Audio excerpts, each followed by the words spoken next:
या देवी सर्वभूतेषु मां स्कंदमातारूपेण संस्थिता। नमस्तस्यै नमस्तस्यै नमस्तस्यै नमो नमः। जय माता दी। आप सभी को नवरात्रि के 5वें दिन की हार्दिक शुभकामनाएं। मां स्कंद माता आप सब पर तथा आपके बच्चों पर अपनी असीम कृपा बनाए रखें। नवरात्रि के पंचम दिन मां स्कंद माता की पूजा अर्चना करने का विधान है। साथ ही इन्हें अत्यंत दयालु माना जाता है।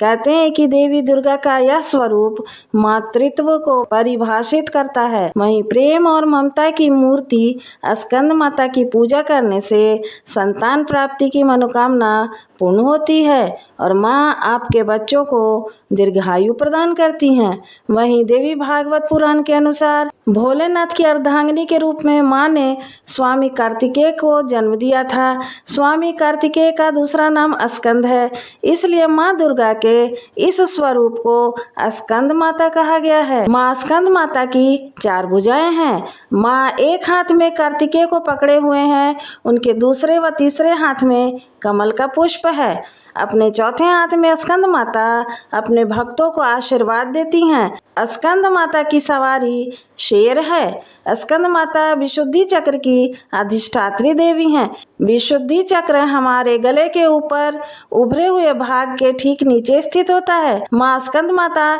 की सच्चे मन से पूजा करने से विशुद्धि चक्र जागृत हो जाता है, जिससे वाणी की सिद्धि प्राप्त होती है। मां स्कंद माता का वाहन मयूर भी है, इसलिए इन्हें मयूर वाहन के नाम से भी जाना जाता है। उनका वर्ण यानी त्वचा का रंग शुभ्र है। माता हमेशा कमल पर विराजित रहती हैं और इसलिए वह पद्मासना देवी के रूप में भी मानी और पूजी जाती हैं। मां स्कंद माता का मन पूर्ण रूप से लौकिक और सांसारिक संबंधों से दूर रहता है। स्कंद माता का पूजन करने वाले व्यक्ति और जीव मुक्तः सांसारिक बंधनों में रहकर भी उनसे मुक्त होते हैं। मां दुर्गा के स्कंद माता अवतार की ऐसी मान्यता है कि माता सती द्वारा अपना देह त्यागने के बाद भगवान शिव ने खुद को सजा देने के लिए स्वयं को सांसारिक बंधनों से दूर कर लिया और एक तपस्वी के रूप में पहाड़ों के बीच कड़ी सर्दी में तपस्या करने चले गए थे। इसी दौरान तारकासुर और शूरपणख नाम के 2 राक्षसों ने देवताओं पर हमला कर दिया। उस वक्त देवताओं की मदद करने के लिए कोई नहीं था। तारकासुर और शूरपणख नाम के दोनों राक्षसों को ब्रह्मा जी द्वारा यह वरदान प्राप्त था कि उन्हें मारने के लिए शिव जी की संतान को ही आना पड़ेगा। उन राक्षसों ने चारों ओर कलह का माहौल बनाया हुआ था, हाहाकार मचा रखा था और अपने आसपास हर किसी को परेशान करके रखा था। इन दोनों राक्षसों के अत्याचार को देखकर देवतागण भी चिंतित थे।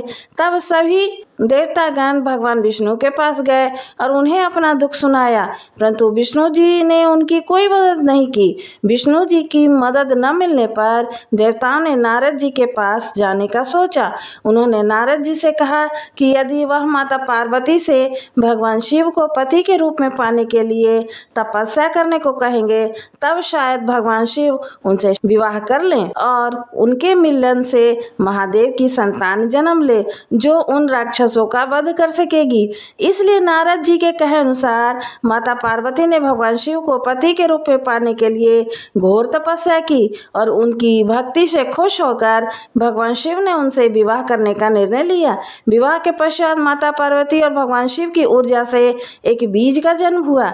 बीज के अत्यधिक गर्म होने के कारण उसे अग्निदेव को सरवाना नदी में सुरक्षित रखने के लिए सौंपा गया। अग्निदेव भी उसकी गर्मी सह नहीं पाए, इसलिए उन्होंने उस बीज को गंगा माता को सौंप दिया, जो उसे आखिर तक सरवाना झील में ले गई, जहां माता पार्वती पहले से ही पानी के रूप में मौजूद थीं और उस बीज को धारण करते ही वह गर्भवती हो गई।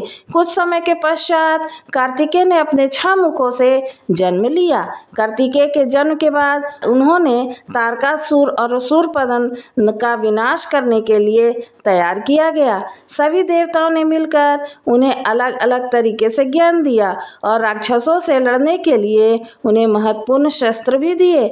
आखिर में सभी राक्षसों का वध कर दिया।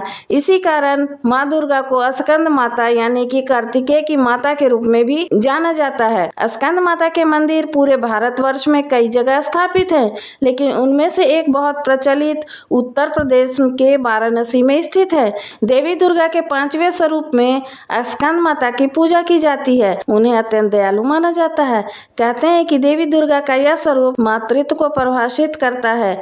स्कंद माता के आराधना का विशेष मंत्र ओम देवी स्कंद माताय नमः अर्थात ओंकार स्वरूपी स्कंद माता, जो कि अपने भक्तों की समस्त इच्छाओं को क्षण भर में पूर्ण कर देने वाली हैं, उनके चरणों में बार बार नमस्कार है। सिद्ध कुंजिका स्तोत्रम श्रीनु देवी प्रवच्यामि कुंजिका स्तोत्रमुत्तमम् येन मंत्र प्रभावेन चंडी जापः शुभो भवेत्। न कवचम नर्गला स्तोत्रम कीलकम न रहस्यकम न सूक्तम नापि ध्यानम च न न्यासो न च वार्चनम। कुंजिका पाठ मात्रेण दुर्गा पाठ फलम लभेत्। अति गुहांतरम देवी देवानापि दुर्लभम गोपनीयम प्रयत्न स्वयोनिरिव पार्वती मारणम मोहनम वश्यम स्तंभोच्चाटनादिकम पाठ मात्रेण संसिद्धये कुंजिका स्तोत्रमुत्तमम्। अथ मंत्र ओम ऐं ह्रीं क्लीं चामुंडाय विच्छे ओम ग्लौं हूं क्लीं जूसः ज्वालाय ज्वालाय ज्वला ज्वला प्रज्वल प्रज्वल ऐं ह्रीं क्लीं चामुंडाय विच्छे ज्वला हन सन लन छन फट स्वाहा इति मंत्र।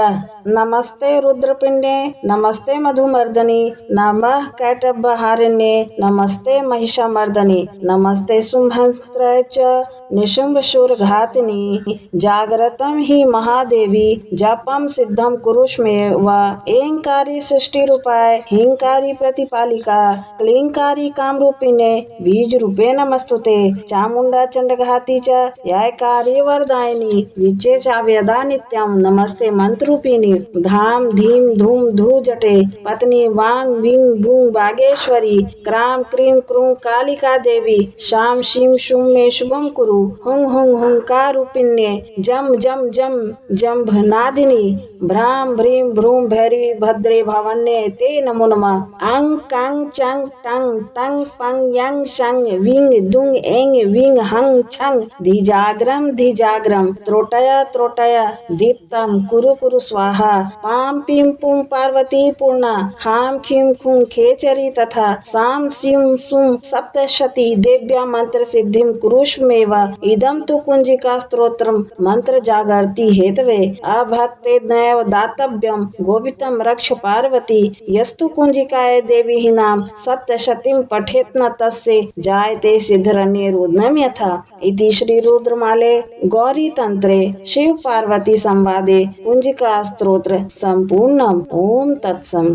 स्कंद माता की आरती। जय तेरी हो स्कंद माता पांचवा नाम तुम्हारा आता सबके मन की जाननहारी जग जननी सबकी महतारी तेरी ज्योत जलाता रहूं मैं हरदम तुझे ध्याता रहूं मैं कई नामों से तुझे पुकारा मुझे एक है तेरा सहारा कहीं पहाड़ों पर है डेरा कहीं शहरों में तेरा बसेरा हर मंदिर में तेरे नजारे गुण गाए तेरे भक्त प्यारे भक्ति अपनी मुझे दिला दो शक्ति मेरी बिगड़ी बना दो इंद्र आदि देवता मिल सारे करे पुकार तुम्हारे द्वारे दुष्ट दैत्य जब चढ़कर आए तू ही खड़ग हाथ उठाए दासों को सदा बचाने आई भक्त की आस पुराने आई जय स्कंद माता तेरी जय स्कंद माता तेरी जय माता दी। मंत्रों और पूजा में हुई गलतियों के लिए अब हम क्षमा प्रार्थना करेंगे। हे परमेश्वरी, मेरे द्वारा रात दिन बहुत से अपराध होते रहते हैं। मुझे अपना दास समझकर मेरे उन अपराधों को आप कृपा पूर्वक क्षमा करिए। परमेश्वरी, मैं आवाहन करना नहीं जानता, विसर्जन करना भी नहीं जानता तथा पूजा करने के ढंग भी नहीं जानता। हे माँ, मुझे क्षमा करिए। देवी सुरेश्वरी, मैंने जो मंत्रहीन, क्रियाहीन और भक्तिहीन पूजन किया है वह सब आपकी कृपा से पूरे हों। सैकड़ों अपराध करने के बाद भी जो आपके शरण में आके जगदम्बा कहकर पुकारता है उसे वह गति प्राप्त होती है जो ब्रह्मादि देवताओं के लिए भी पाना आसान नहीं है। हे जगदम्बिके, मैं अपराधी हूँ किंतु आपकी शरण में आया हूँ।